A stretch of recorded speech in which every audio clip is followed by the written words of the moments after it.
வணக்கங்க. இன்னைக்கு நம்ம அகத்தி பூ பொரியல் பற்றி தான் பார்க்க போகிறோம். இது 2 வகை பூ இருக்குங்க. ஒன்று இந்த மாதிரி சிகப்பு கலர் பூவாக இருக்கும், இன்னொன்று வெள்ளை கலராக இருக்கும். இந்த 2 பூவுமே மருத்துவ குணம் கொண்டது தான். இந்த அகத்தி கீரை நமக்கு ஒரு அருமருந்துங்க. உள் உறுப்புகளை சுத்தம் பண்ணக்கூடிய ஒரு அருமையான நண்பன் சொல்லலாங்க. அந்த அளவுக்கு அந்த அகத்தி கீரை பூவு எல்லாமே நம்மளுக்கு ஒரு அருமருந்து. நிறைய சித்த மருத்துவத்திலையும் பயன்படுத்திட்டு வராங்களே, மெடிசனாக பயன்படுத்திட்டு வராங்க, மாத்திரைகளா டானிக்கா அந்த மாதிரி எல்லாம் பயன்படுத்திட்டு வராங்களே. இப்போ இந்த அகத்தி கீரை அகத்தி பூ அப்படியெல்லாம் பார்த்தீங்கன்னா ஒரு கசப்பு தன்மை வாய்ந்ததாக இருக்கும். அதனால குழந்தைங்க நிறைய பேர் அதை விரும்பி சாப்பிட மாட்டாங்க. அதனால இந்த அகத்தி பூ கூட இன்னைக்கு முட்டை சேர்த்து ஒரு அகத்திப்பூ முட்டை பொரியலாக செஞ்சு காமிக்க போகிறேங்க. அதுக்கு என்னென்ன பொருட்கள் தேவைன்றது நம்ம வீடியோவில் பார்க்கலாம் வாங்க. இப்போ பாருங்கள், இதுதான் சிவப்பு அகத்திப்பூ. நல்லா க்ளீன் பண்ணி எடுத்து வச்சுருக்குங்க. இதை எப்படி சுத்தம் பண்ணணும்னு பார்த்தீங்கன்னா, இது கொஞ்சம் கசப்பு தன்மையாக இருக்கும். அதனால் உள்ள ஒரு நரம்பு இருக்குது இல்லைங்களா, பாருங்கள், இந்த ஒரு நரம்பு பகுதி இருக்கும், அதை எடுத்துருங்க. அதை எடுத்துட்டு இப்படி பூவை மட்டும் எடுத்து போட்டுக்கோங்க. அருமையான மருந்துங்க. நிறைய குழந்தைங்க ஜங்க் ஃபுட்ஸ், நிறைய பீஸா பர்கர் இந்த மாதிரி பிஸ்கட்டு சாக்லேட் இந்த மாதிரி சாப்பிட்டுட்டே வருவாங்களே. இப்போ இதை எப்படி நம்ம பொரியல் செய்யலான்றது பார்க்கலாம் வாங்க. ஃபஸ்ட்டு இது ஒரு மிக்ஸி ஜாரில் போட்டுக்கோங்க. உங்களுக்கு எவ்வளோ பூ தேவையோ அவ்வளோ எடுத்து மிக்ஸி ஜாரில் போட்டுட்டு ஒரு கொத்து கருவேப்பிலை போட்டுக்கலாங்க. அதுக்குள்ளே நம்ம அடுப்பில் கடாயி பற்ற வச்சிடலாங்க. மண் சட்டி வச்சுக்கலாங்க. முடிஞ்ச அளவு நீங்கள் எல்லாருமே மண் சட்டி யூஸ் பண்ண பாருங்கள். இதுக்கு தேவையான செக்கு கடலை எண்ணெய்ங்க குயிக்காக ரெடி பண்ணிடலாங்க. ஒரு 2 ஸ்பூன் விட்டுக்கோங்க. அதுக்குள்ளே இது எண்ணெய் சூடாகிறதுக்குள்ளே நம்ம இந்த பூவை அரைச்சிடலாங்க. பாருங்க, பூ இந்த மாதிரி நல்லா அரைச்சி எடுத்துக்கோங்க. இப்போ எண்ணெய் காஞ்சிடுச்சு. இது கூட 1 ஸ்பூன் கடலைப்பருப்பு, 1 ஸ்பூன் உளுத்தம்பருப்பு, கடுகு 1 ஸ்பூனுங்க போட்டுக்கலாங்க. முடிஞ்ச அளவு மண் சட்டி யூஸ் பண்ணுங்கள். மண் சட்டி உடம்புக்கு ஆரோக்கியம். என்ன கொஞ்சம் கிட்ட இருந்து சமையல் பண்ணணும், அதுதானே தவிர நம்ம உடம்புக்கு நிறைய சக்தி இந்த மண் சட்டி மூலிமா நமக்கு கிடைக்குதுங்க. அதனால் மண் சட்டி பயன்படுத்திக்கலாங்க. இப்போ இந்த பூ பார்த்தீங்க அப்படின்னா பாருங்கள், குயிக்காக ரெடி ஆகிடுச்சு. நம்ம சுத்தம் பண்ணி கட் பண்ணி பொறுமையாக பண்ணுறதை விட ஒரே ஸ்ட்ரோக் விட்டோம்னா அழகாக இதாகிடுது. இது அருமையான மருந்துங்க. அதாவது நம்ம சரும பராமரிப்புக்கு முக்கியமான மருந்து. முடியிலிருந்து நம்ம முகம் கை கால் எல்லாத்துக்கும் ஒரு மாதிரி அரிப்பு மாதிரி வரும் இல்லைன்னா, அதுக்கு எல்லாத்துக்கும் காரணம் என்னென்னா நம்ம வயிற்றுக்குள்ளே இருக்கக்கூடிய பூச்சிகள் தாங்க.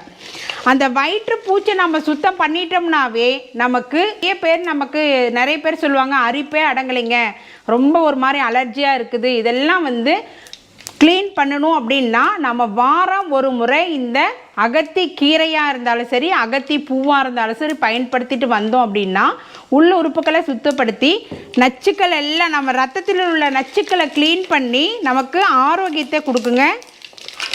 கடுகு நல்லா பொரிஞ்சிருச்சு. இப்போ வெங்காயம் போட்டுக்கலாம். ஒரு பெரிய வெங்காயங்க கட் பண்ணி வச்சுருக்கிறேன். அது கூட ஒரு பச்சை மிளகாய் சேர்த்து நல்லா பொடி பொடியாக கட் பண்ணி வச்சுக்கோங்க. கொஞ்சம் உப்பு வெங்காயம் வணங்குறதுக்கு. சிம்பிளாக ரெடி பண்ணிடலாங்க. அவ்வளோதாங்க. இப்போ நல்லா வெங்காயம் வணங்கிடுச்சு. இந்த பூ போட்டுக்கலாம். பார்த்தீங்கன்னா எவ்வளோ பூ வேணாலும் உங்களுக்கு எவ்வளோ தேவையோ எடுத்துக்கலாம். ஒரு பிடி பூவுங்க. இது கூட கொஞ்சம் மஞ்சத்தூள் போட்டுக்கலாங்க. ஒரு 1/4 ஸ்பூன் மஞ்சத்தூள், ஒரு 1/4 ஸ்பூன் மிளகாத்தூளும் எல்லாம் எண்ணெயிலே வணக்கி விடுங்க. அருமையான மருந்து. கண்டிப்பாக இந்த பூ கிடைக்கிறது கஷ்டம்தான்.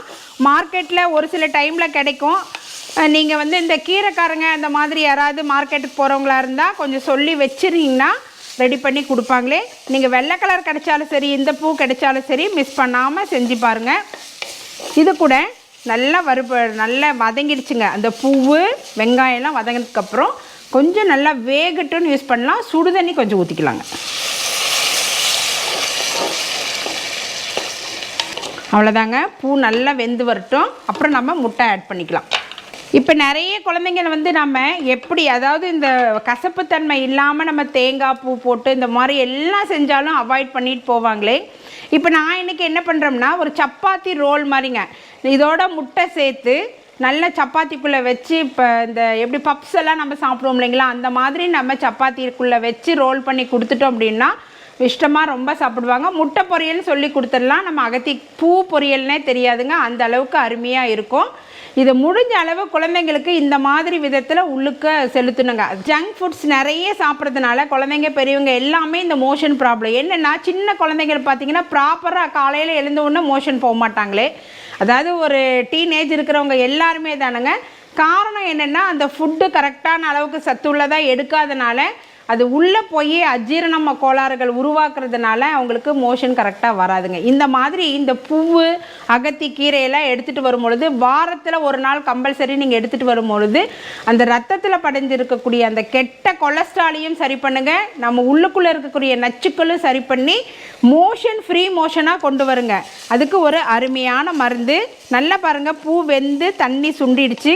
இன்னும் கொஞ்சம் நல்லா சுண்டுட்டுங்க. சுண்டவுடனே நம்ம முட்டை உடச்சி ஊற்றிக்கலாம். பாருங்க, நல்லா தண்ணி அந்த தண்ணி சுடு தண்ணி ஊற்றி நல்லா அந்த பூவு வெங்காயம் எல்லாம் வெந்துருச்சுங்க. இப்போ மல்லி இலை போட்டுக்கலாம்.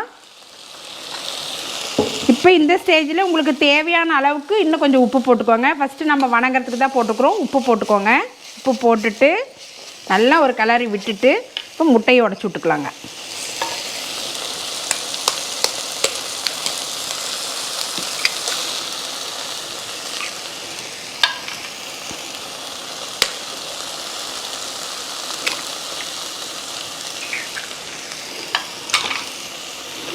முட்டையை உடச்சி விட்டி அப்படியே இந்த பூவோட நல்லா கிளறி விடுங்க. ஒரு செகண்ட் விட்டுட்டு முட்டையை இதில் சேர்த்தும் போது முட்டையில் வந்து நிறைய ப்ரோட்டீன்ஸ் இருக்குங்க. குழந்தைங்களுக்கு ரொம்ப நல்லா படிக்கக்கூடிய குழந்தைங்களுக்கு ஞாபக சக்தி மருந்து எல்லாம் இருக்கும். பிரெயினுக்கு ஒரு அருமையான மருந்து முட்டை.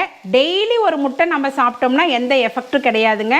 நைட்டு சாப்பிடாம காலையிலையும் மதியமும் நம்ம ஒரு ஃபுட்டு எடுத்துக்கிட்டோம்னா அருமையாக இருக்குங்க. நம்ம உடம்புக்கு ஆரோக்கியம். பாருங்கள், இந்த மாதிரி முட்டையை நல்லா உடச்சி விட்ட உடனே கிளறாமல் ஒரு 2 நிமிஷம் விட்டுட்டு அப்புறம் பாருங்கள் இப்படி நல்லா கிளறிக்கோங்க. சட்டியில் சமையல் செய்யும் பொழுது எப்போவுமே கொஞ்சம் லிக்விடாக இருக்கும் போதே நம்ம ஆஃப் பண்ணிடணும். இல்லைன்னா அடி பிடிச்சிருங்க. பாத்திரம் மாதிரி சுண்டுற அளவுக்கு அது தாங்காது, ஹீட் ஓவர் ஆகிடும். அதனால் பாருங்கள், நல்லா இப்படி கிளறின உடனே நம்ம எடுத்துடலாம். ஸ்டவ் ஆஃப் பண்ணிவிட்டு இந்த ஸ்டேஜில் மிளகுத்தூளுங்க நல்லா வெயிலில் காய வச்சு மிக்சியில் பொடிச்சு வச்சுக்கோங்க. அந்த மிளகுத்தூள் நல்லா ஒரு பிஞ்சு இப்படி போட்டுருங்க. அவ்வளோதாங்க, கம்மன் ரெடி ஆயிடுச்சு. இப்போ இது சப்பாத்தியோடு வச்சு நம்ம ரோல் பண்ணி சாப்பிட போகிறோங்க. பாருங்கள் எவ்வளோ கலர்ஃபுல்லாக இருக்குது பார்க்குறதுக்கே. இங்கே பாருங்கள், அருமையாக இருக்குது. வச்சு அருமையாக இருக்குங்க. நல்லா கம்மன் டேஸ்ட்டாக இருக்கும். பாருங்கள், குழந்தைங்களுக்கு நீங்கள் இப்படி ஃபோல்ட் பண்ணி இப்படி செஞ்சு கொடுத்துட்டிங்க அப்படின்னா அருமையாக சாப்பிட்டுக்குவாங்க. நீங்கள் வந்து வெறும் அகத்திப்பூ அகத்திக்கீரை செஞ்சோம் அப்படின்னா அவங்களுக்கு பிடிக்காதுங்க. அதனால் நீங்கள் இந்த மெத்தட் ஃபாலோ பண்ணி கொடுங்க, விரும்பி சாப்பிடுவாங்களே. முக்கியமாக ஜீரண உறுப்புக்களை குணப்படுத்துங்க இந்த அருமையான பூவு. இது மட்டும் இல்லாமல் அடிக்கடி மலம் கழித்தல் பிரச்சனை இருக்கிறவங்களுக்கு சரி செய்யும். சூடு ஆறிடுச்சுங்க. நான் எப்படி இருக்குன்னு டேஸ்ட் பண்ணி சொல்கிறேன்.